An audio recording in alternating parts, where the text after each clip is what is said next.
When it's like me, I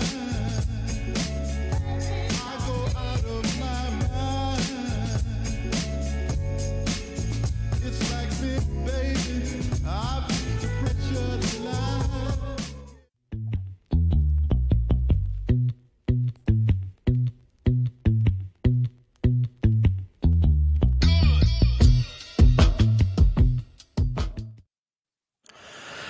From the land of sky blue waters, welcome to the Sota Pod. Isha Droma here alongside the state of hoppy.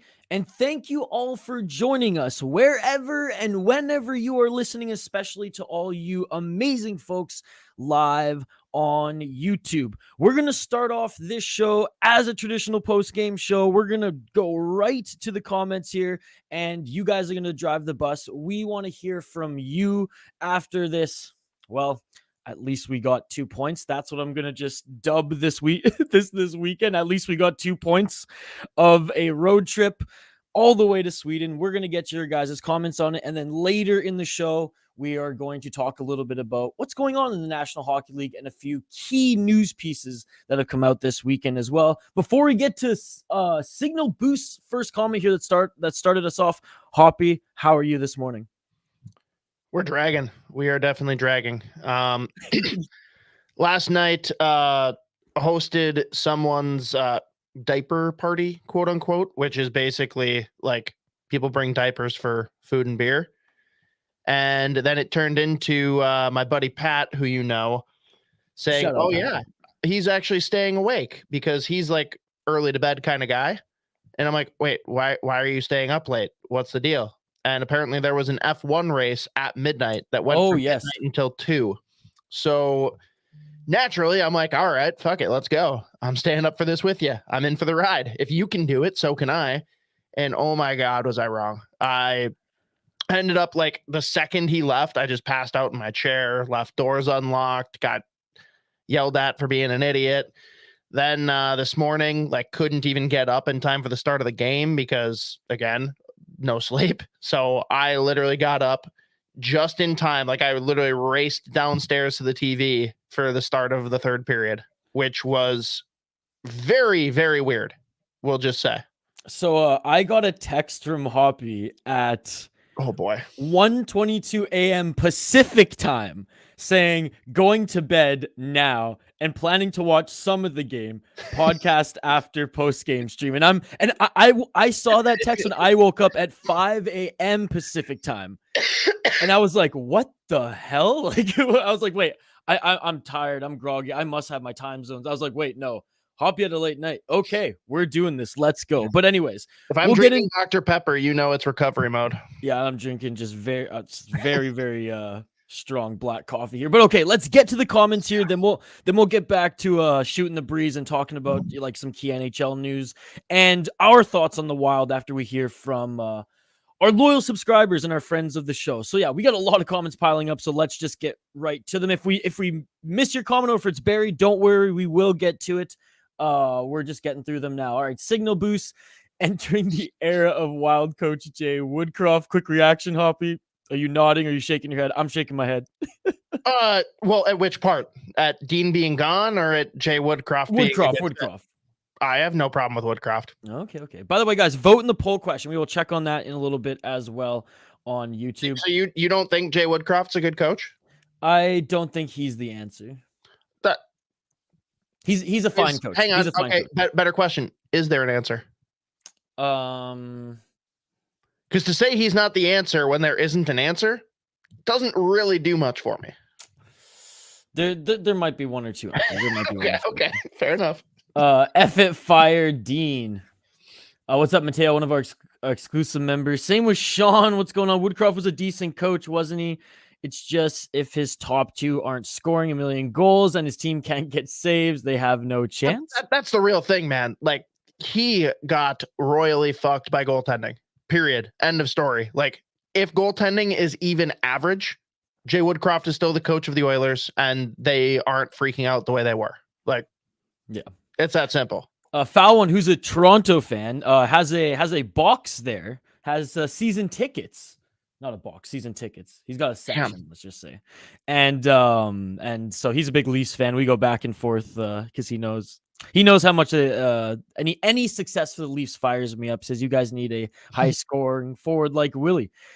I will say, as much as I cannot stand the Leafs, there's a lot of their players that I love. Morgan Rielly, William Nylander, I mean, Austin Matthews too, but William Nylander is just on a complete and utter like elite level this year. It's unbelievable. It's going to be really fun for people not fans of the Leafs, because that is going to be an absolute disaster for them to see, like, having to make the decision come trade deadline of, do we think we're going to win the cup? If yes, then fuck it. Let's go. Yeah. If you're even a little bit on the edge of that, like, how do you not get something in return for Willie Nylander? Because they can't afford him. Now, for a player like that, you will move people. Like, you will find a way to make it happen, I'm sure. But like, if they expect him to take like a team friendly deal, he's going to tell them to go to hell. Yeah, there's the Sportsnet broadcast. I forget who's on the panel there, but they were freaking out. They were just like, if he doesn't have a contract signed before he leaves Sweden, what are you doing, Toronto? Like, they were just going nuts. Like, and hey, like, fair reaction. He's incredible. He's given them a deal, a friendly contract for the last few years anyways. But we'll talk more about William Nylander later in the show. Let's continue with your comments here. John Robinson, what's up, John? Faber needs to replace soft-spoken Spurgeon as captain. Brock stepped right into the NHL, leads by example, and clearly is a winner. Awesome skating and tough as hell. Just one guy's opinion. I think he's captain material 100%. I mean, look at his role with the Gophers. I think you just can't make a rookie a captain. You just can't do it. But I think he eventually will be. And he was one of the best players here tonight. He single-handedly helped the Wild get back into this game. One of the best players every night, right? And for me, it's one of those things where we've talked about it before, right? Like, you and I have both been on record saying he is the next captain, period. That's just how it's going to work. I don't necessarily know that I agree on the comment, though, that Spurgeon being too quiet and Faber being the replacement is like some noted improvement. Like, Faber seems pretty. Is Faber that quiet. outspoken? Yeah. And again, maybe that comes more with age, right? But as of now, I feel like he's not that vocal. Maybe I don't know. I'm not in the locker room. I guess I don't know. He might be a little bit more, but like, yeah, he's not that like big change that, yeah, I think John was like insinuating there. Signal boost again. Thanks so much for joining, buddy. The fact, and guys, by the way, smash the like button on this video. The more you like this video and the more you comment in the live chat, more eyes are gonna see this as we continue to stream for a little while here, and we appreciate all the support. The fact is that McDavid had one of the most productive stretches in his career under Woodcroft. No doubt in my mind, him 1 year in Krill is better than ever.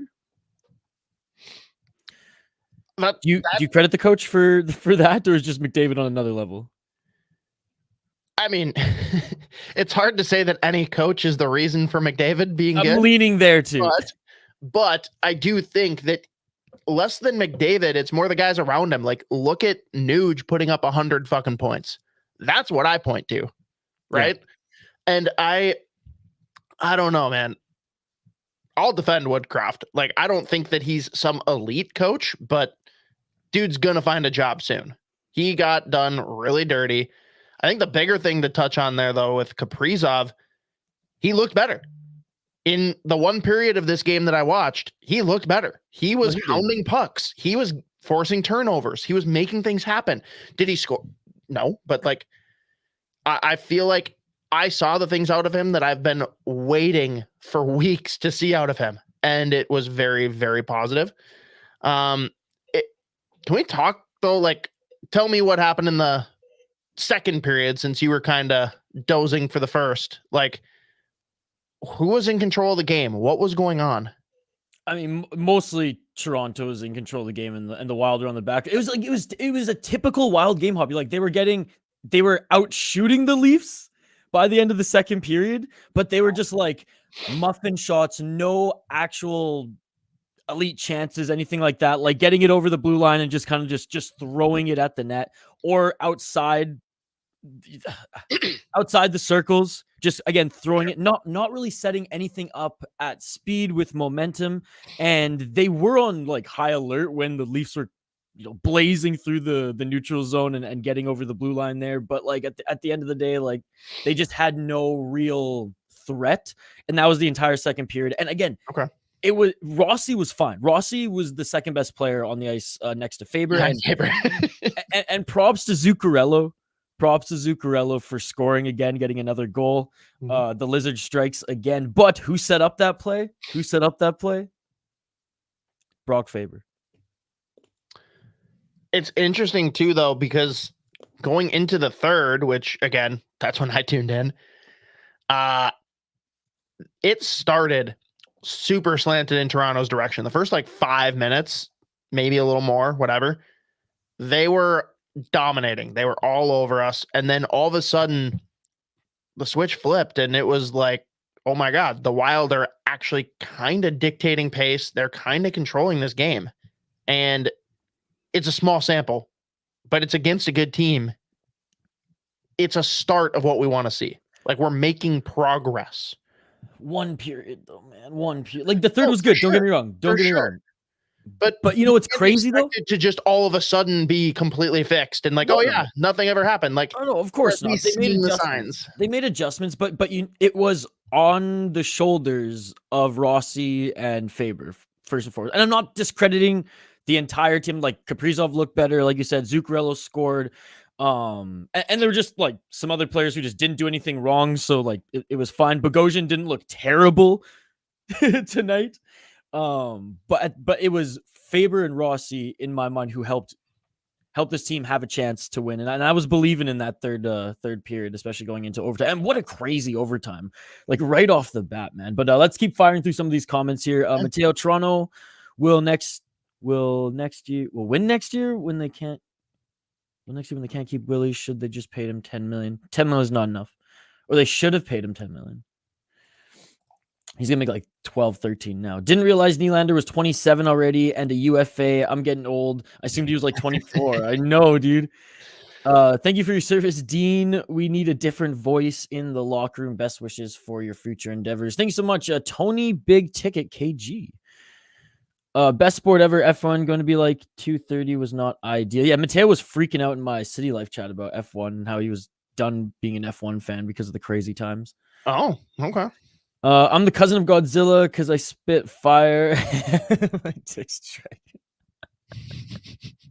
dragging. Oh, what's up, RJ? Thank you so much for the sports schedule this weekend, my man, or this week.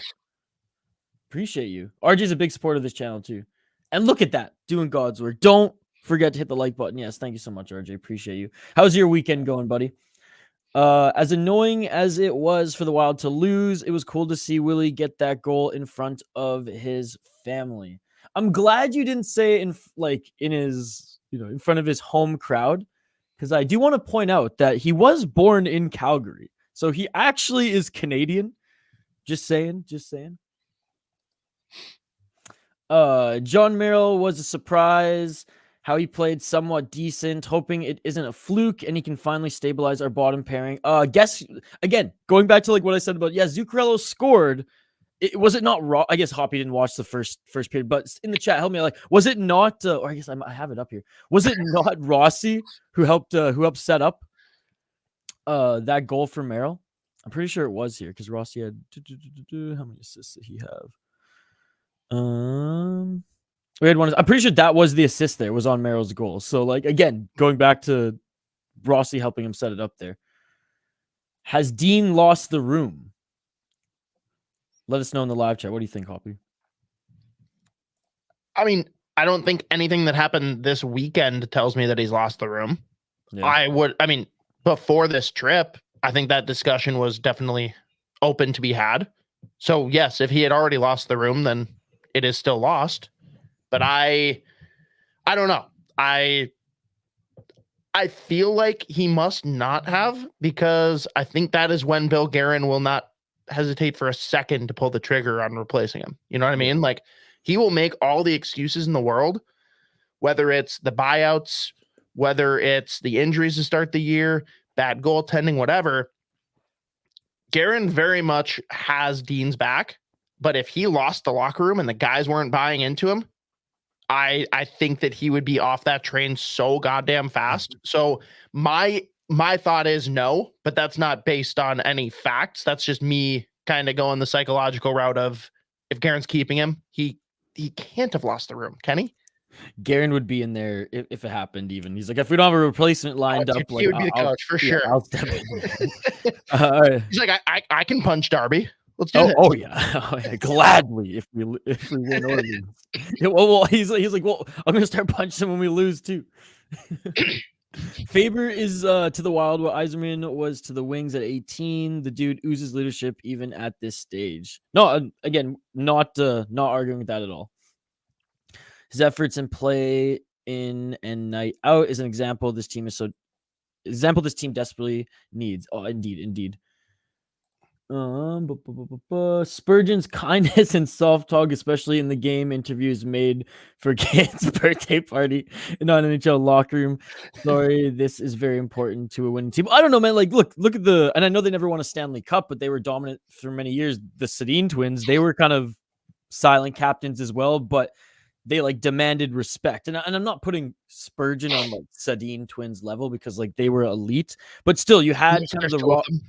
And there were two of them. But like, even if Daniel did exist, it was just Henrik. Like he was the he was the official captain anyways. Like if Daniel didn't exist, Henrik would have been like a blacksmith. No, he would have been an 80-point player, not a 100-point player.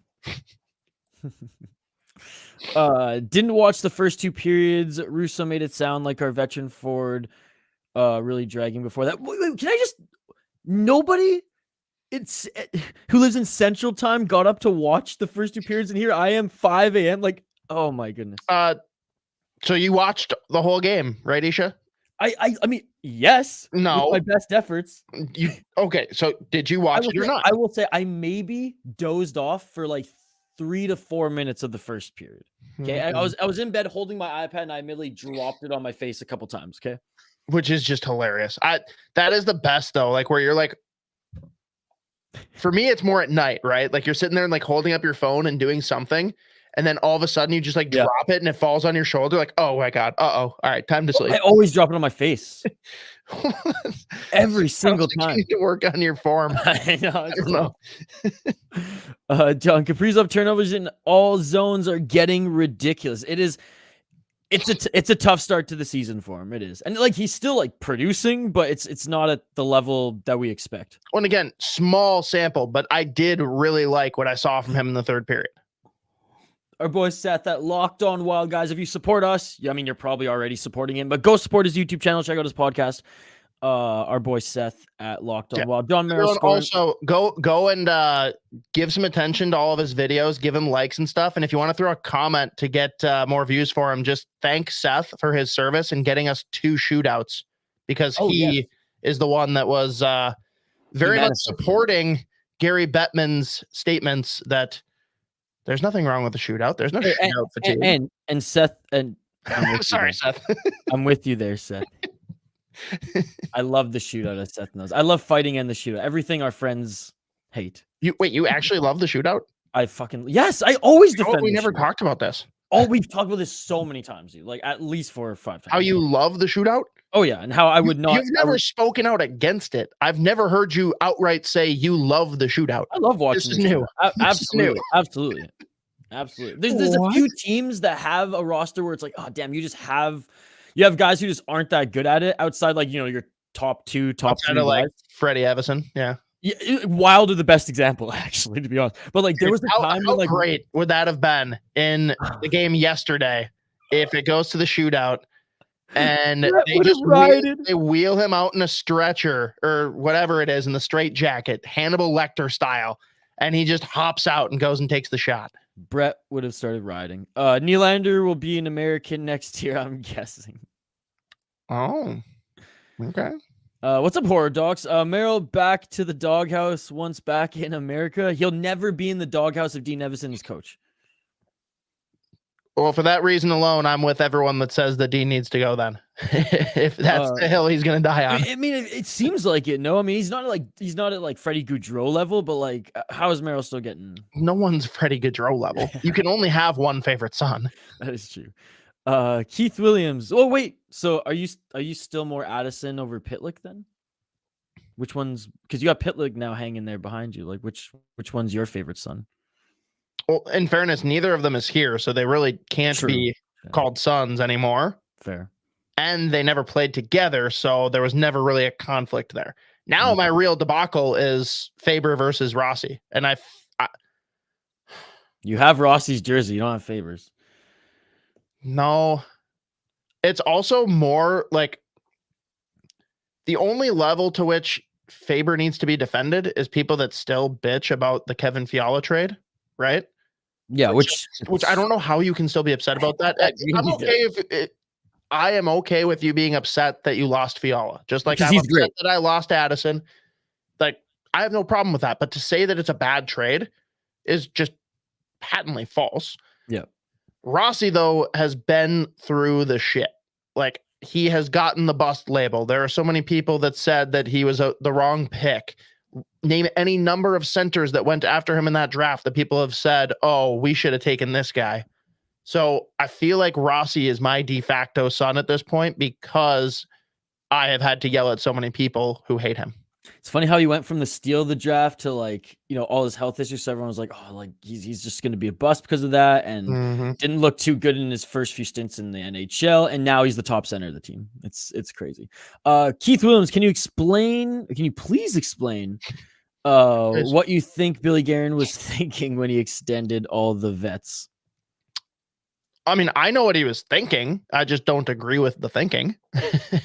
I mean, the idea is he wanted to have the security. He wanted them locked up. He wanted to know what that cap allocation was so he could start planning. And he wanted to prevent a good year from hiking the price up even further. And clearly that was a bad decision. Like, everyone has said as much. Michael Russo has been pounding that drum. It was a bad idea. There was no reason to be that aggressive in signing them sooner. Whether you agree with each individual signing or not, whatever. But there was no reason that you had to get all of those done before the season even started. No, for sure. Freddie Everson over the boards before Rossi and OT was shocking. Yeah, Brett was pointing that out. I saw actually. Is it shocking though?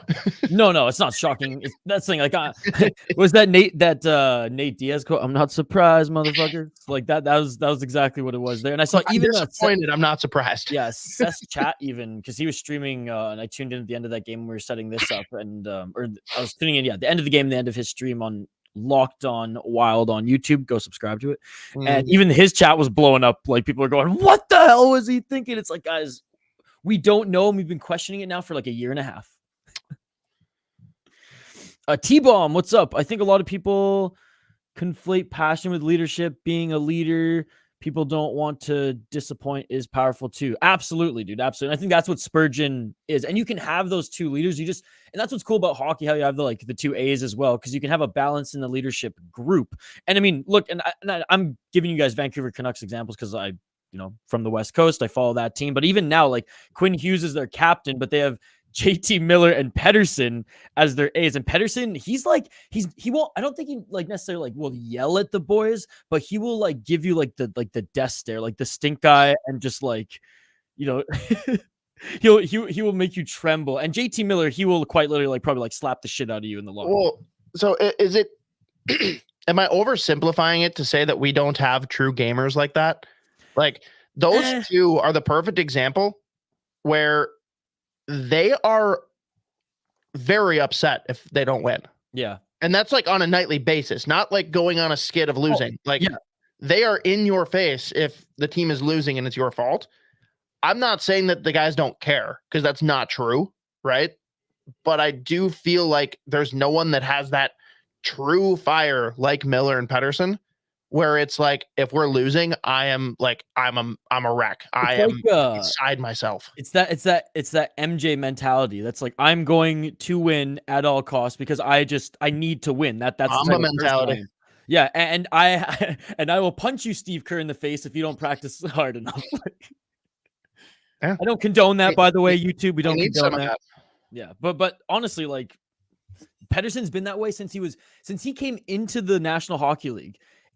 People, even to the press, they asked him like questions he didn't like, and he would literally just stare into their fucking soul, and they were like, "Oh my god, like this 18-year-old, he's a string bean, but he's a scary motherfucker." Yeah.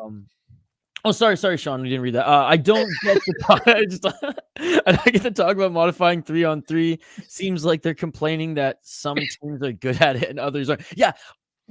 I don't want to modify it at all. I think it's great. It's just like, at that point, I think it's like, it's on the coaches to put out the.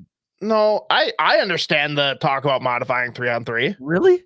I think it's not about teams being good at it and teams not. It's the fact that like teams literally just play we're going to hold on to the puck as long as we can, take no attempts, and make sure we're the only ones that get like 1 or 2 scoring chances, and then it goes to a shootout. Yeah, but like, does it more often than not work? My point is, I think it's more from a fan perspective that it's fucking boring. Well, make it longer. That just won't happen, dude. There's no way. I wish so. The PA is never going to allow that. The NHL PA does not want more time, more strain on players, more opportunity for injury. They want to get this shit wrapped up as fast as possible. Yeah. Yeah. Well, just take And away. Just go right to the shootout then. No, dude. So they want to talk about this whole like idea of take it back past the red line and go back in kind of thing. I think the only way that you can do something like that is if you bring in the fucking e-bug, because then you've got a goalie that is defending both. Ooh. And way higher likelihood of goals being scored because it is an e-bug. Honestly, they should try that out in like the ECHL. They'll never do it. Like, do you go to Bill Guerin and tell him that do it, but e-bug is the one that will determine whether or not he wins a game? What is the e-bug? He's okay with that. Dude, their e-bug is literally Boss Man from 10K. Like that. Oh my goodness, that would be. Look, maybe I wasn't supposed to share that, but like that is fact. I'm just. By the way, John, like he already is the replacement. Montreal. What's up, Jay Herbo? What's going on, buddy? Montreal has an entertaining shootout team. Yeah, Montreal has a ton of young, skilled players and a great coach at that. Hoppy's one of Hoppy's favorite. Their coach might be their best shootout taker. Has he suited up yet? Is he even allowed to do that? Can a coach suit up for the shootout? You're joking?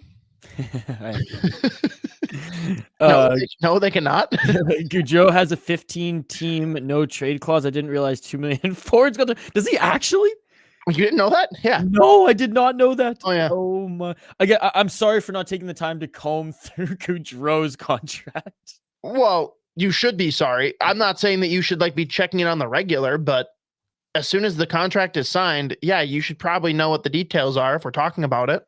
I honestly, I just never thought. I just never even noticed. So the way I think that's viewed and positioned is that he took a discount somehow. I don't know how him getting 2x5 is a discount, but basically wanted to give him the security that he had control over being dealt. Because like, I can understand where if there was actually like a hometown discount type thing arranged where you would give a no trade clause for a lower AAV because like, hey, you did us a solid. Sure, we'll give you this protection. But I don't know why you would give that to him on a 5-year deal when the odds of Dean Evison being here through those 5 years pretty low. Yeah. John saying, I wish Hartman would quit doing rink-wide figure skating circles out there and mix in a stop and start. Mateo, give us Edmonton examples, Isha, not Vancouver. Hard dogs. Would firing Dino also come with the Freddie Evison trade? Ooh, that's a good question. I mean, depends. That no trade clause. Probably 100%. I don't know what, but he's 100% in most things. Keith, Ek is a quiet game. And you know what, Keith, thank you so much for bringing this up. When I said Faber and Rossi were like the two best players tonight, unless I dog Ek, just assume he's also up there because he has been, in my opinion, their best player this season next to Brock Faber, like hands down. Yeah, and that's on us too for not talking about it because at this point, that's the default setting. Yeah. Like Ek has been a great player for the last 3 years. Like there has been no complaint about his game. He just is what he is. He's steady Eddie. He is never off. And Faber's going to reach that point. I think after this season, like if he actually finishes the season with the consistency that he's shown thus far, next year we're not going to be talking about him much because it's like, yeah, we expect this shit. Oh, dude, Ek hit 100 goals. He hit 100 goals with his last one in his NHL career. Attaboy. 23 last year, 26 the year before, 8 already this year, 15 points and 17. Like he does everything well. He's a great two-way guy. He's like a top 5, top 10 Selke like conversation guy. And now that Bergeron's out of the league, I mean, they can just name the award, the Bergeron Award now, and then Ek, and then they're going to pass on the torch to Ek. They're going to rename it. They're going to rename it the Ek Award in 10 years. Watch, guys. There's just not enough attention. There's not enough media buzz in Minnesota, man. What I love about Ek East Coast bias. Yeah, no, that's true. What I love about Ek too is he's got like still that baby face, you know, like what is he, 27, 28 years old now? He's still got that baby face, and how old is he? he must be like 27. Yeah, I'm pulling it up. But still he gets under so many players' skin, and guys who try to hit him just bounce off of him. He's 26. Get the and he's on the best deal that the Wild could ask for. Yeah, and I mean, hand up. Like, I think everyone initially was a little taken back by the term. I definitely was like, I don't hate the AAV, but the term is a little concerning. Now I'm just like, thank you. Although I will say it is still a little concerning in the sense that the way he plays, dude literally throws his body in harm's way every chance he gets. Bro, that makes a long-term contract a little scary, but dude, the money he's getting paid, the job he does, it is the best contract we have that's not in the LC. Dude, what is he? He's 26 years old. Like, look at where Sean Monahan was at 26. He was falling apart, and you know he played like a hard-nosed kind of game as well. But by the way, he's having a resurgence this year, which is cool to see. But it's cool to see that Ek hasn't been too banged up yet. He just hurts out everybody else, given how hard he plays. Fuck, Monahan's only 29. Yeah, dude. He's younger than me. I am losing track of how old people are. Apparently, it's crazy. This is like just like someone commented earlier on. I think it was Sean said like Nylander's 27. Nylander's 27 already. I can't keep track of shit. Yeah, that's crazy. They were like a draft or two apart. But anyways, keep the comments coming, guys. I know we're a little bit behind, but hey, we're just trying to give you all some love here. They need size, scoring, and defense time for a on-the-fly rebuild. Unfortunately, they just signed a bunch of veterans, so it's not going to be easy. And Gaudreau's a 15-team no trade clause. I don't think they're rebuilding on the fly. All right, we need to stop overreacting on that one thing. But I do think you can't rebuild on the fly. That's not possible right now. The Wild can't really make much for changes unless they want to take a big swing. Like we're talking moving guys that you don't want moved. Yeah. So I'd think twice before begging for a on-the-fly rebuild. Kaprizov, Rossi, straight up for McDavid. Let's go, baby. Brian, thanks so much for joining.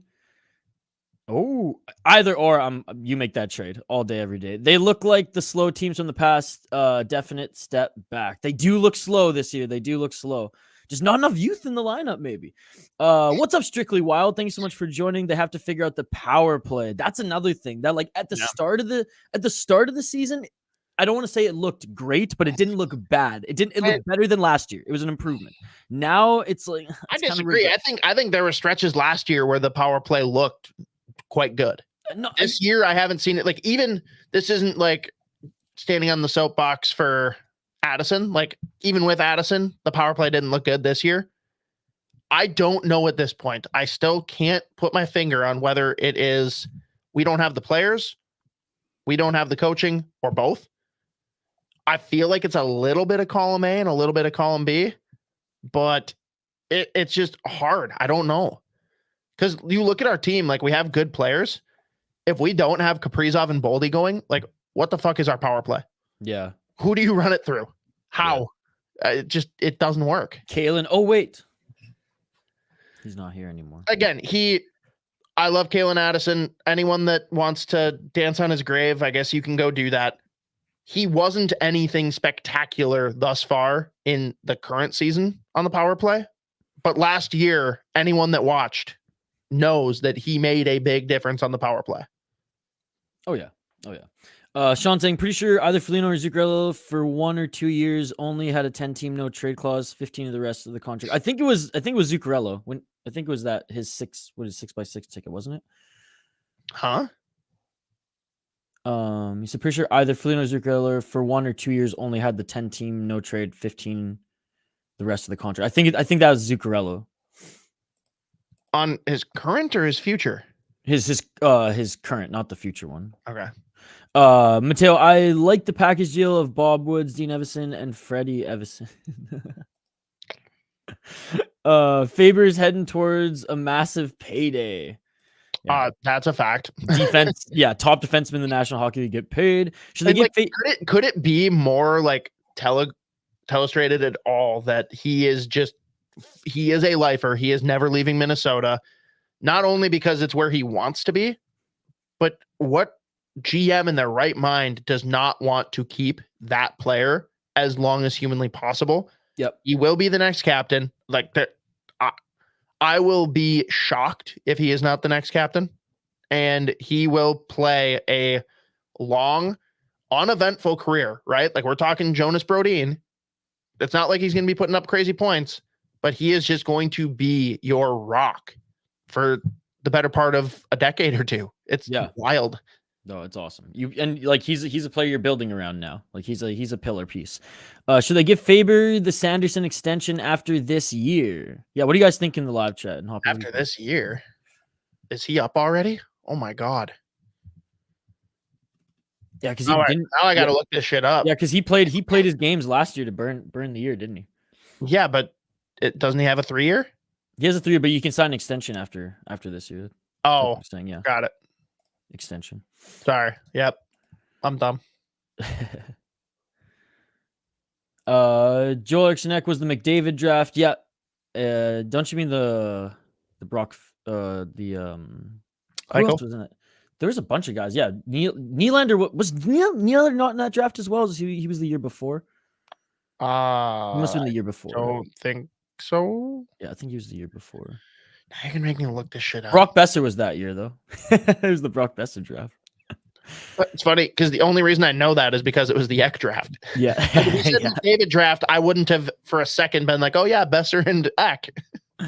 They're waiting on the Euro kids. That's their rebuild. That's a good point. Good point. Yeah, that's where are they going to play? Where are they going to slot in? Freddie Evison has 15 teams. No move clause probably means nothing as long as his father gets a job in the league. Yeah. By the way, Marner was in that draft. So not Willie. Right. What a wild, what a stacked draft. Dude, it is so good. Not to be an asshole. Bring it up on screen. Bring it up on screen. Oh man, this is a lot of work. You can do it. You can do it. I'm going to try. Am I seeing this right? Rossi and Hartman led the team with 6 even strength goals, and Kaprizov has 1. You are seeing it correct, my man. You are seeing it correct. All right, I got it. All right, yeah, let's take a look at this draft. Keep the comments coming, guys. Like I said, if we get behind in them, don't worry. This is a good problem to have. We love featuring your guys' comments here, and you guys are driving the bus on the show here today. So we're almost caught up. What's up, Denny? The funniest thing about this, go ahead and tell me when you see it. Oh shoot! Here, I gotta make this full screen because I'm on a little. I'm on my little laptop here. I can just tell you if that's better. Anyone, if anyone in the comments wants to. Okay, so something that stands out. You said something that's funny. There's one thing that really stands out in this very, very strong draft class. And it shouldn't take a lot of thought. Boston? Yes, Boston. Jeez. For those that don't recall or were never familiar, the Boston Bruins had 3 picks in a row, 13, 14, and 15. They got out of that essentially just Jake DeBrusk. They took Jacob Zboril, Jake DeBrusk, and Zachary Senyshyn. And people that came after that, 16 to the New York Islanders, Matthew Barzal. Oh my God. I imagine the Bruins would like to have him. 17, Winnipeg Jets take Kyle Connor. Who he's leading the team in goals right now for the Winnipeg Jets. Yeah. 18, Ottawa Senators take Thomas Chabot. Jesus Christ. Detroit takes Evgeny Svechnikov. Not a big deal. Minnesota Wild, Joel Eriksson-Ek. Ottawa Senators, Colin White, which at the time seemed like a great move. He's unfortunately kind of fallen out of grace. I think he's actually in Pittsburgh's AHL right now, which is funny. Not bad looking at his stats, but yeah. No, but he was expected to be a lot more. He was sick with the program. Then we've got Washington Capitals, Ilya Samsonov, Vancouver Canucks, Brock Besser, Philadelphia Flyers, Travis Konechny. The rest here, nothing too crazy. So, but like still, any of those names, they could have just taken one of them with any of their 3 picks. They whiffed as hard as you can whiff. And that's not like, I feel bad for those players because they'll obviously never be able to escape that narrative, but Jesus Christ, to have 3 picks in a row in a draft that looked this good. Like, we didn't even talk about the players taken before them. Oh yeah. They're all great picks too. Even the ones that haven't fully like panned out the way you had hoped. Like, dude, Dylan Strome, say what you will, the dude has been solid. Like, this year, maybe not, but last year with Washington, even in a brutal down year, he looked good. I thought he was having a resurgent year. Pavel Zacha, he has been good for what might be the league best team right now. Zakharensky, unreal. I mean, injury prone, but just had an unreal career. Timo Meier. Yeah, it's Rantanen. I mean, yeah, dude. So much here.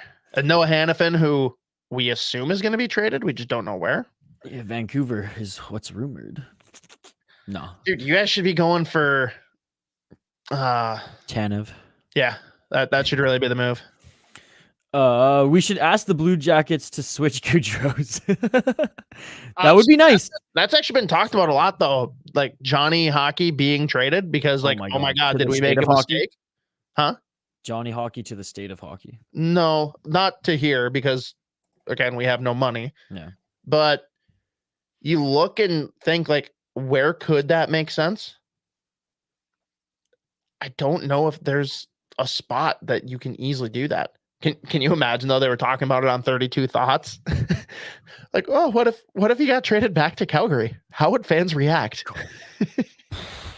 Dude, because Merrick flat out said, he's like, Merrick, like he is definitely the one that wants to come up with the most obscure idea. You do Huberdeau. There's always logic. Yeah, no, straight up, him for Huberdeau. Both are not performing.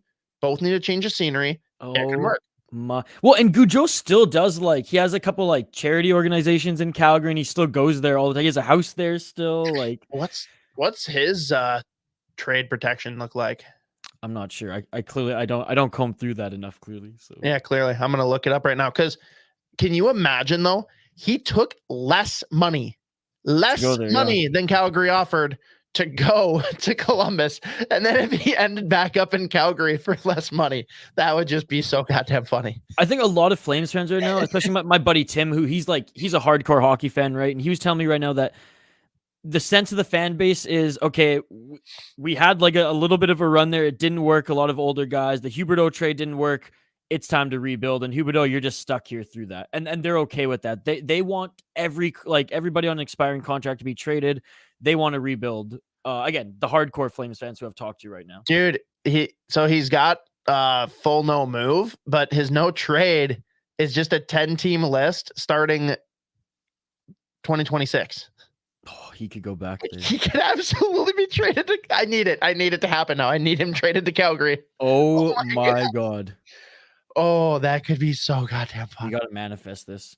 Can we trade Spurgeon? I don't think you want to. Why further deplete the defense? Yeah, like you've got to have a reason for doing it. Like, can we? We can. Oh, I they just don't. don't know what it does to help us. I was comparing the no trade clause for the veteran sign. Hartman 15 team, 10 team in his last year. Zook full no move, fully no move first 15 team last week. Oh, okay, got you. Out of the top 9, only 2 can be moved. Boston 3 in a row, all bust. Not all bust.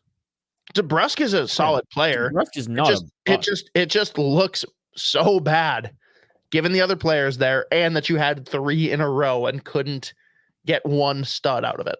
And then gave up the Kaprizov pick later in the 2015 draft. Evason is starting to look like Hart. Is it Meiser during games? Red face and the Tommy Boy hair standing on end due to stress. Yes. I gotta say, I brought this up with Z when we recorded this past week for Judd'z Budz.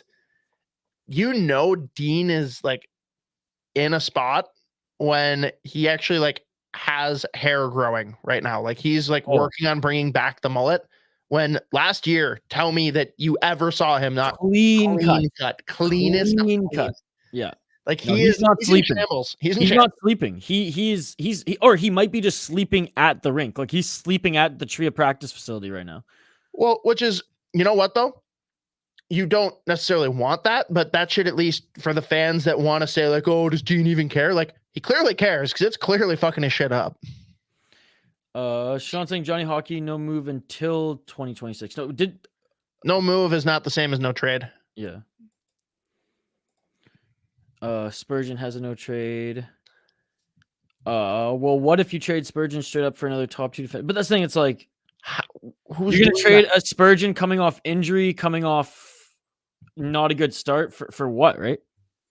Yo, what's up, Joe? Yo, Joe, come over and join us on YouTube, buddy. Come over and join us on YouTube. That's where the chat is buzzing right now. Appreciate you. Go ahead, like I'm not even gonna say no. Like it's not a ridiculous notion, but like Mateo, give me examples. Give me a couple of players that you think like, okay, here's like the kind of guy that we would want to trade Spurgeon for. So I've got something to work with here on whether A, do we want to do it? B, is it something that like both teams would actually agree to? Yeah, like you want Tanev or Hanifin? Again, Joe, thank you so much for watching. Come over to YouTube, buddy. I bet we could trade him for Nurse. Yeah. But can we afford Nurse? No. That's the thing. The $8.7 million man. I'm pretty sure they'd be willing to retain if we did that. Yeah. That's the argument. Wasn't really my endorsement for the idea. Got you. Okay. No, sure. Fair. I just don't see a way that works, but the Wild have 5 wins in 17 games. Do they get their 10th win before game 30? Are we all panicking right now, by the way? Like the season is going down the gutter. Thanksgiving is right around the corner. I was just going to say, they are not going to play again before Thanksgiving. Oh, shit. Now, I should look this up because this is on me, but let's see where they're at as far as games compared to other teams. Yeah, let's do it here. Let's pivot to a little bit of Wild talk here, and then after that, we'll close out the show. Just a couple NHL topics. You guys have been amazing in the comments, by the way. Appreciate all you. Those tuning in on Twitter, those tuning in on Facebook, migrate over to YouTube. That's where our chat is buzzing here. Yeah, they really won't be that far behind. Okay, it's still they might be a game or two behind a handful of teams, but like it's not going to be crazy, and they are firmly outside of the playoff picture right now. I think it's a little bit more than unlucky. Sure, they haven't been lucky or even at kind of like, I don't know, the bar, but no team is lucky. You know what I mean? No, but I think there's something to be said for goaltending being voodoo, right? Yes, I will. Goaltending has been as bad as it can be, and it's not luck from the goalie's perspective, but like, it's the one thing I'll definitely defend on Dean is like, they are letting up goals that they shouldn't be letting up. You can't coach your way out of that.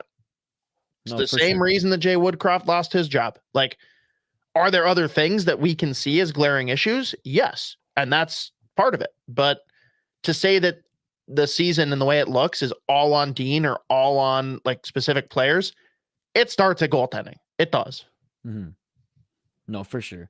And I mean, the next few games for the Wild, it's not that hard of a schedule coming up, to be perfectly honest. They're going through the Pacific, and again, it's a Pacific road trip. But they're going up against the Flames. They should get the points there. Oilers, they should get the points there. Canucks will be tough, but I mean, we've seen they're beatable. They're beatable. Kraken, honestly, that one's going to be an interesting one. But they play and then the Flames come and see the Wild after they come back home. So they play the Blues before they even go out west as well. Preds, Blackhawks, like those are all points that they can get. So honestly, the next like 10, 15 games, they're crucial. The Wild have to take advantage of some of these lesser Pacific teams. Keith saying, panicking if you want to make the playoffs, they have to win 40 games and lose only 25. Do the math. It's not good. The math is not great. No. This team doesn't pass the eye test. Old, slow. They don't pass the eye test or the fancy stats right now. No, and again, though, if we really want to boil this down, goaltending, stars, right? Like, we haven't seen it from Boldy and Kaprizov. We just haven't. Yeah. And blue line has very much proven to be thin. And sure, injuries have played a part in that, but there's a lot going on. Yeah, honestly, by the time Canucks visit them on December 16th, like they have to right the ship. Like they have to be on a run here. They have to take advantage of some points before. If they're still like 500 at that point, it's over because it just the schedule gets tough after that.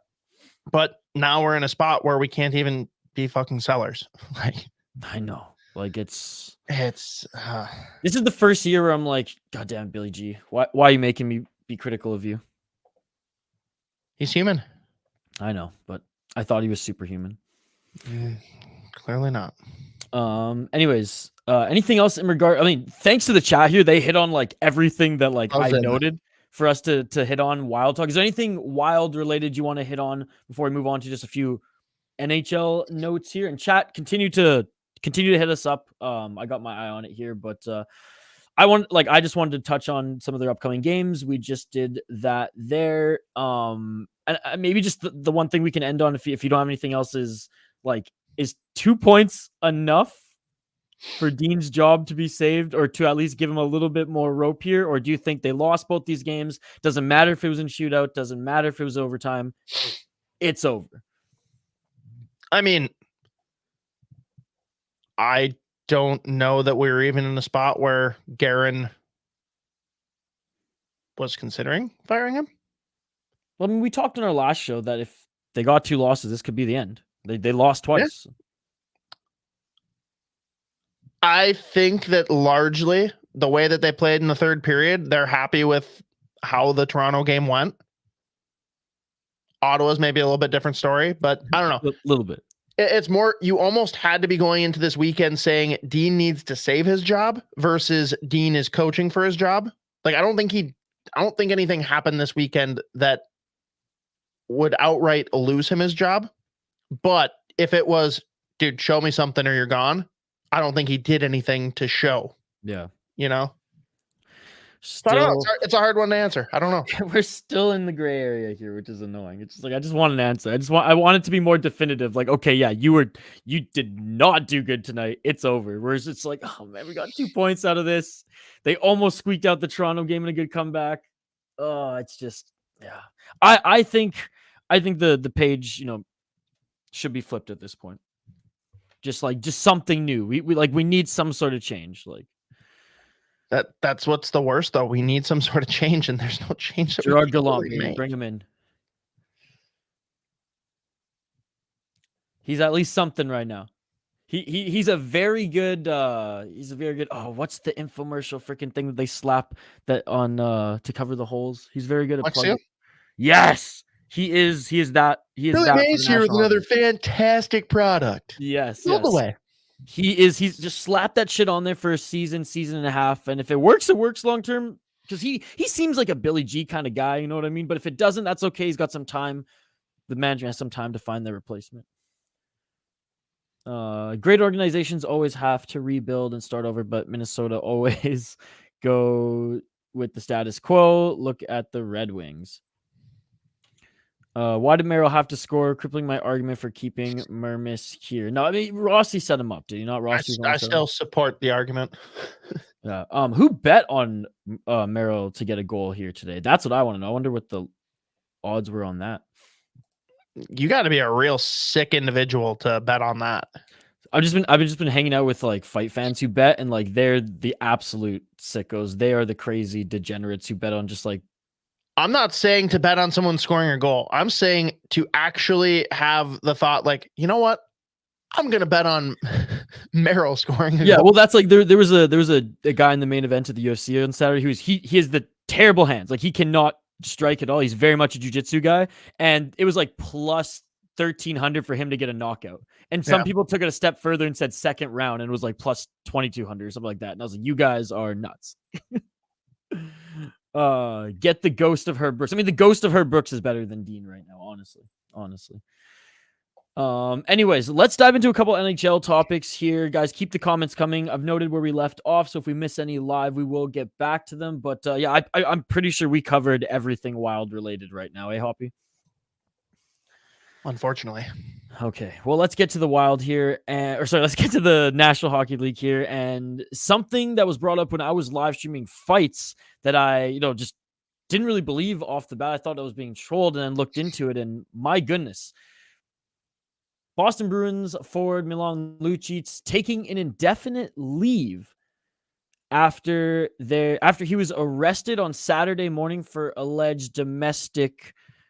alleged domestic incident. And quotes from his teammates, quotes from the Boston Bruins, all came out in a great article actually by Sportsnet. I know I threw a lot of shade at Sportsnet, but a great article came out here, which we'll dive into. But Hoppy, what was your reaction to hearing the news this weekend? Because personally, like I've seen Milan Lucic play hockey, since his junior days. He's a Vancouver guy. I saw him play with the Vancouver Giants. There's always, whenever Milan Lucic like does anything, like his wedding and everything, like Vancouver News and BC News covered it because he's one of like BC's guys. So I felt like I've kind of followed his career, his whole life, and he always seemed like, again, on the outside, like a really good family man. I know it takes two to tango. We don't know all the story, like the entire story there, but this one surprised me. What were your thoughts on this? I mean, yeah, surprising for sure. To your point, right? Like he's a goon in hockey, but never really gave the vibes that that's how he carried himself off the ice. Mm-hmm. And this is going to sound really stupid. So come after me, cancel me, whatever. Like, I wish it wasn't Milan Lucic and that it was someone smaller. Like, I feel like you usually see this stuff where it's like little man syndrome and like, oh yeah, I hit my wife because I can't hit anyone else kind of thing. And like Lucic is a big motherfucker. Like he of all people no one should touch women, period. But like he of all people should absolutely not.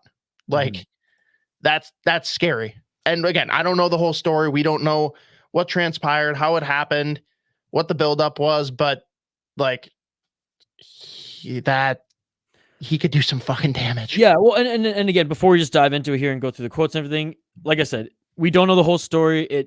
In any domestic situation, it can have two sides to it here. And this one, obviously, it's serious. But there was a story that came out, I think it was last year, where former UFC fighter Chuck Liddell, the Iceman, one of the baddest and scariest people on the planet, where he had a domestic incident with his wife, and it came out after like 2 days later that it was his wife who went through like an episode and actually was attacking him, and he called the cops, detained her, and it was actually on that side. But obviously, like when the story got mug shots here.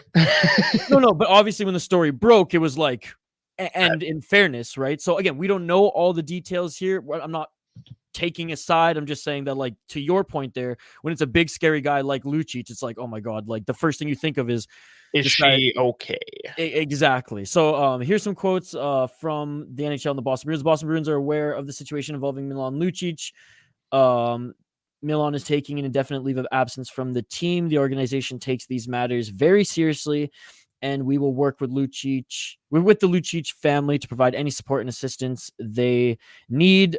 He was arrested by the Boston police early Saturday morning following the incident, the Boston police Saturday morning said it could neither confirm or deny arresting Lucic. A message sent to Lucic's agent was not immediately returned either. Brad Marchand commented on this, saying the biggest thing for us is that we care a lot about their family. We're a family in here. We're all very, very close. We're obviously very concerned and upset for them and what they're going through. And finally, there was a really good quote from Jim Montgomery, who battled, different demons, but went through a lot in the last few years in his own right. And he said, our culture here is great and we care about each other. With that, it's not a normal day at all for us or the organization, but we're professional. We have a game to play tonight, and that's all I will comment on the matter. Lucic, 35 years old, 1,300 NHL games. And yeah, and like Hoppy said, one of the last enforcers, if he's kind of like Ryan Reeves. He's still hanging out. He's good enough to play. Hell, he was better than Ryan Reeves in his prime as well. But now kind of still, and gooning it up out there. Just crazy. I didn't think we'd hear this about Lucic. And again, T-Bomb saying CTE is a real thing. Again, we don't know everything that came out, but I mean, you ain't wrong, dude. You ain't wrong. Mateo going back to some wild news here. I love it. Or wild talk here. But yes, again, we'll continue to follow this story, guys. It just happened. Like I said, Saturday morning. We're recording this Sunday morning. But some sad news there. Hope the family is okay. Hope his kids are okay. I hope nothing happened in front of the kids, because obviously that's traumatizing in itself. And we'll cover this. We'll continue to keep tabs on this, but just hope everyone involved is okay there. Gonna make for a really bad Thanksgiving, huh? Yeah. Oh man. Yeah, and he's not in Canada, so yeah, it's American Thanksgiving. All right, let's get to a more positive note here. Let's on this show, I feel like for the last even year, we've been talking Alex Ovechkin. Alex Ovechkin this, Alex Ovechkin that. Is he gonna break Gretzky's record? It's so awesome that he's won a cup. I feel like we don't give enough appreciation to how amazing Sidney Crosby is still playing in the National Hockey League. I know you're a big Pittsburgh guy, but right now, guys, 22 points, 12 goals, 16 games. Crosby in his last 3-5 game stretch has been unbelievable. I've never been a Penguins fan, although I love Malkin and Crosby just because I've loved following Ovechkin, Backstrom, Alex Semin back in the day. And there was always some good rivalries with the Penguins. So I never really liked rooting for the Penguins, but Crosby is nothing short of amazing still at 36, 37 years of age. And I know I say this with a tongue firmly planted in cheek, but until he's retired, he's still the best player in the National Hockey League in my mind. All I hear right now is you deflecting because you don't want to talk about the record chase because we don't think Ovechkin's going to get there anymore. He needs 69 more goals. That's he can do it. Nice. He can do it. Nice. Not in this season, although that would be crazy. But yeah. With his start, that'd be crazy. yeah. I don't know. I don't have much to say. We could have this conversation about Crosby every week because he has literally done the same thing over and over, and people just kind of get bored with it. It's kind of like we talked about earlier with Eck, right? We don't sit here and applaud him because it's just, that's what he does. We know it's what he does. We'll say something when he drops off or does something notedly better. Crosby has literally done the same shit for almost 2 decades now. He's been so consistent. There's just nothing to say. He continues to be exactly what he's always been. He is if we're going to talk flat out skill, no, he's not the best player in the league anymore. But as far as if you want to win a Stanley Cup, he's got to be in your short list of 5 guys that are going to be your first pick to assemble that roster for one cup run. I love how he's not a goal scorer unless he's sniping off his backhand there. And he's 30 goals every year. That backhand. He scored another nasty one recently. But yeah, I mean, there's not much else to say about him. He just continues to do it. And there's been times where we thought he would have to retire early due to his, literally his brain health. And look at him now, dude. He's still, it's insane. He's I was scared. He's That was one like hit away. 5-6 years ago. That was like 5-6 years ago. How crazy is that? It was more than that. Well, shit, even that's nuts. That's nuts that he's able to come back strong like that. Dude, it was like Winter Classic. Well, even after, dude, I remember even when I was because that was like right when I graduated high school, and then even when I was in college, like there were talks of it. No, we were worried about it for the couple of years following, but that was really what ignited the chatter around it. Like he had a stretch there where I was definitely worried that he wasn't going to have a full career. And now, as long as he doesn't take another headshot, I'm talking to you, Tom Wilson, you scumbag. Or Trouba. He could easily play another 5-6 years. I'm honestly more scared of Trouba taking him out than Wilson these days. Yeah. Trouba's definitely got the chicken wing. There's a guy in my City Life chat. Shout out Charles Barkley. He's a member as well. He is a diehard Rangers fan. He's New Yorker. He works in the city, blue collar guy, and he just he loves the Rangers, dude. Like he bleeds blue, and it's whenever qualified as like a learning disability. Whenever they play the Wild, whenever they play the Capitals, whenever they play Canucks, he's always just spamming the live chat. He hates Lafreniere though. He hates him. Even this year? Yes, he's like, what a waste. He gets very fired. That triggers him. Has he watched the games this year? Yeah, I mean, I pointed out too, but he's like still not good enough, he thinks. Okay, this guy has impossible standards then. I hope he joins some of these streams soon. Some of these post-game shows. I did drop this link in my City Life Discord. Shout out to Foul One who joined us earlier, and Hockey from Home as well.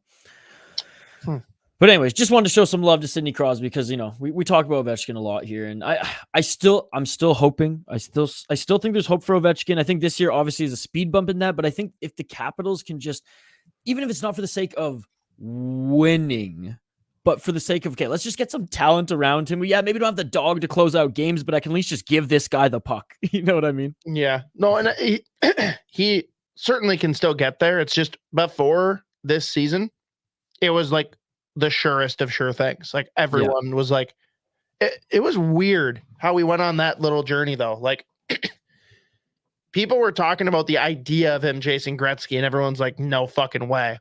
Then one big year in his 30s, everyone's like, no, this is for sure going to happen now. And now everyone's shifting back to, I don't know if he can. Like, he's on pace. It can happen, but I don't know. It's definitely going to be more of a challenge than we thought. Yeah, no, for sure. All right, last thing I want to touch on here before Hoppy and I both go and get some more sleep. And we will wrap up the show, obviously, with hitting up any of the comments that we missed here, but we got to talk a little bit more, as he yawns there, about William Nylander. Let's just talk about how much of an absolute stud he's been this season. I think he's like he's starting to rival Mitch Marner's 23-game point streak for the Toronto Maple Leafs. I think it's 17 games. I think since the beginning of the season, he's got a point in every single game. So he's starting to get close to that, and that's huge for the Leafs because that's an all-time record for the Leafs that Mitch Marner holds there. And he got the game-winning goal against the Minnesota Wild here today. And as much as I hate the Leafs, as much as I was rooting for the Wild, as much as I thought they were going to get the comeback win, that play was insane. Morgan Rielly to set it up, the good Vancouver boy, to William Nylander with that nasty, nasty move. Split right through the two Wild players there and was able to fake out the goalie. What an absolute beauty move from an absolute beauty. I mean, how much money is this guy going to be making, Hoppy? Is he staying or is he leaving? I do not think he can stay. So let's work under the assumption that he's not going to be with the Leafs anymore. How much does he care about winning versus getting paid? I think at this point he's like I've been on a good team for a while, and I want to get my money. I think he could easily get 11 or 12. I think 9 or 10 is what he gets for sure. Okay. Like he will not get less than 9 or 10, but if he's willing to go wherever, I mean, dude, imagine him going to Arizona first and then Matthews following later. That would be amazing. Although this is going to sound weird. Best jerseys in the league. I've said it over and over. Nylander in the Kachina jersey would look weird to me. He's too pretty for it. Like I know you hate the Maple Leafs jerseys, but they are like very clean jerseys. They are. I feel like I need him in another clean jersey. Well, put it this way: if Johnny Gaudreau gets traded to the Flames, Nylander could go back home. Huh? I said if Johnny Gaudreau goes to the Flames, then maybe that's enticing for Nylander to sign and go back home. So if they bring in someone else making a lot of money, they will then somehow have way more money to spend on Nylander. Well, I mean, they're gonna start shedding some of the contracts, and there's a lot of contracts coming off the books this year for the Flames as well. And I don't see him going to Calgary. Just because of the state of the team right now, like it is a tire fire. What a storyline that would be. Returning back to his hometown. Yeah, because that's definitely how people would view it. I mean, that's how they should view it. If you wrote a story like that and had that as the headline for the article, everyone would be like, "Oh my God, he's leaving the NHL." Even says Hockey DB, born in Calgary, Alberta. You know what's funny is Alberta, ALTA is Alberta's abbreviation. I always think Atlanta first. I'm like, wait, what? Why is it ALTA? But anyways, it's not. Why would it's not Atlanta be ALTA? Wouldn't it be ATLA? Yeah, but my brain just goes there versus AB should be Alberta. But anyways, that's just Canada's just fucking weird. Yeah, it's anyways. What a stud, Nylander. I think he's probably going to make 12 to 13 million. Got to rattle people before we sign off, right? Just remember, Wild fans, there was discussion at one point, 1-for-1, Nylander for Dumba. Dude, oh my God. He's got swagger. He's got swagger too. I mean, he goes on a talk show in Sweden, and this is how he dresses as well. Look at this guy. I'm worried that you look at this guy too much. Look at this shit. What is she wearing? And who is she? I mean, Sweden's a weird place. Like, oh my God, I know who that is. Oh my God, keep talking. I'll find it. I wasn't talking. Keep talking. Drag the puck a little bit here. I gotta find this. Filibuster. I have no idea who that person is, but yes, William Nylander, fantastic specimen of a hockey player. But is that? I'm not even looking at the screen, so I don't know what you're saying yet. But Mike Owen, is that the Penguin? It's Rita McNeil, dude. It's fucking Rita McNeil. And then Cosgrove. Do people just wear Snuggies in Sweden? Oh my Probably, God. Yes. Probably. Dude, that is Rita McNeil from the episode of Trailer Park Boys where her and her band help harvest the weed crops for Bubbles and Ricky. I swear. Canadian legend Rita McNeil. Oh wait. You guys can't hear that, can you? Can't hear a damn thing. Damn it, give me 1 sec. Which is probably ideal so that we don't get the video taken down. So it won't. It's all good. Okay. Okay. This is what it reminded me with. This is what it reminded me of. Oh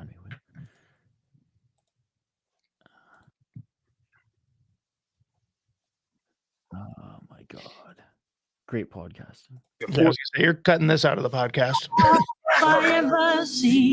This fucking corn Trevor's full. Well, harvesting's a nightmare. We got 4,200 plants, and that's a lot of work. You got to pick the plants, take the leaves off, dry them, get them ready for sale. It's a lot of work. This is serious shit. I don't know if you noticed, but this is weed. Fricky, you're forcing Rita McNeil and her band to harvest dope at gunpoint. You could be a little bit fucking nicer, you know. We can be a little bit faster. Stop being such a dick. I'm sorry. Here's a nice one here, dear. Thanks. I'm sorry for yelling at you guys, but we gotta get this stuff out of here. I've only got an hour is the big problem here. Like, I'm not trying to be mean, and I'm just stretched out. Yeah, I fucking hate her. Just stretched out. I like plants and some water in them and looking. Anyways, good old Rita McNeil. I'm a working. Yeah, totally. I know who that is. Canadian legend. She passed away a few years ago too, but got to do a hell of a cameo in Trailer Park Boys. Anyways, what a way to end off the show there, eh, buddy? What a way to end off the show there. I hope you get some sleep here today. Again, I still cannot believe I look at my phone this morning, 5 a.m., firing up the Wild game, and I see a text from Hoppy at 1 a.m. Pacific. So Yeah. 3 a.m. Central there where you guys are at. And I'm like, Hoppy's just going to bed now. Oof. Struggle bus. But anyways, thanks for joining this morning, guys. Thanks for joining this post-game show / Sota Pod recording. If you're new to the channel, smash that like button, subscribe to the channel. If you're new to finding us and talking wild with us, we do have a podcast. We have episodes that drop every day throughout the week. Hoppy and I every Monday, college hockey talk throughout the week. You guys who are subscribed to the YouTube channel know that Judd'z Budz is live every Wednesday on the YouTube channel, but you can find the podcast audio form on Friday as well. Just look up the Sota Pod wherever you get your podcasts from. A big shout out to, again, everybody who tunes in on the podcast side. We appreciate you. If you can rate and review on your podcast app, please do so. It just helps us get in front of more listeners. And if you can comment on this video after it's posted as well, that would be awesome. Tell us how you like the show. Ask us any questions, comment any thoughts on the Wild, this Sweden Global Series game. Anything really. We love to interact with you guys. Mike, thanks, guys. Always appreciate the podcast too. Oh, Mike, well, we appreciate you, brother. We appreciate you. Final comments here before we close out the show. Sean said, not satisfied with Lafreniere, who could score 30 goals this year for $2.3 million for the next 2 years. Them New Yorkers, man. Them New Yorkers. And now this is all I'm thinking about. Oh, man. Well, that's it for this week. That's it for this stream. Signing off, I'm Isha Dromi alongside the State of Hoppy. This has been the Sota Pod presented by our friends at Better Edge, 7th Avenue Pizza, Northland Vodka, and Waggle Golf. We good, man? No, but we're done. Don't fear, just drink some beer and stay wild.